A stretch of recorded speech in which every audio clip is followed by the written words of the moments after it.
سلام، بریم با هم دیگه چند تا کلمه جدید در مورد آتش سوزی که لس آنجلس اتفاق افتاده یاد بگیریم.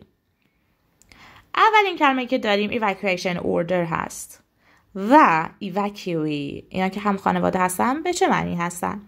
evacuate به معنی تخلیه کردن هست، تخلیه کردن از مکانی که خطر وجود داره درش، و evacuation order به معنی دستور تخلیه.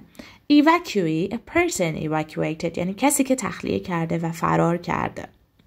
کلمه بعدی که داریم ongoing هست، یک صفتیه به معنی ادامه دار continuing. ongoing wildfires یعنی آتیشی که ادامه دار هست، ممتد هست. و یک مثال دیگه برای ongoing رو اینجا میبینیم. خب یک جمله از یکی از کسایی که درگیر این آتیش شدن رو میبینیم. I tried to save my house. من سعی کردم که خونم رو حفظ بکنم. چرا؟ That's all I have. همه چیزی که دارم.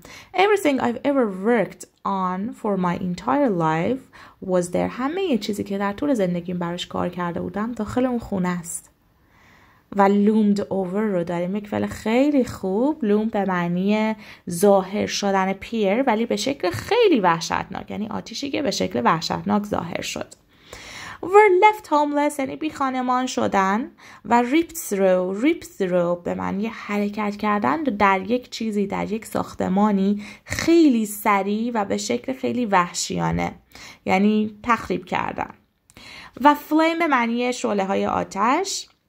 میگه شعله های آتش رفتن به سمت مکانهای خیلی affluent، یعنی خیلی مکانهای خیلی متمول، کسایی که خیلی پول دارن، یعنی حتی تا اونجا هم کشیده